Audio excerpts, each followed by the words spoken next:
In a quiet village surrounded by meadows and fields, lived a girl named Ella. She always wore simple clothes and spent her days tending to animals with her father on their small farm.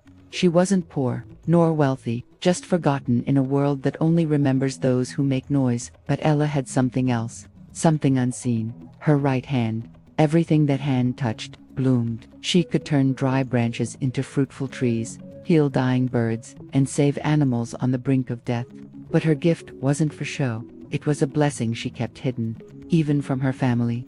Ella grew up dreaming of leaving her village to become a doctor, or a painter, or anything that could break the tight circle she was born into. But fate had other plans.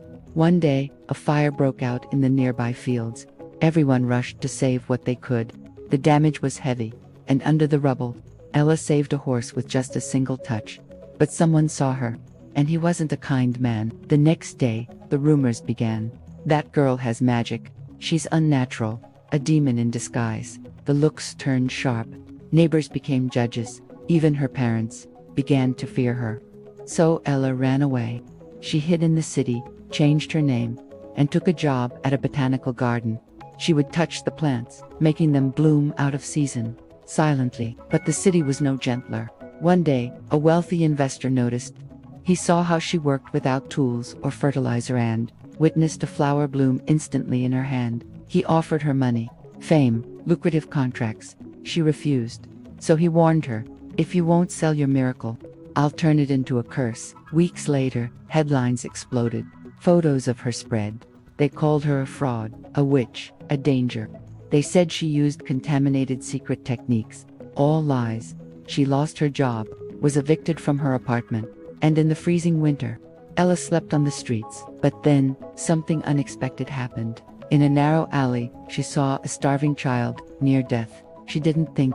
She reached out and touched him. He smiled and slept peacefully.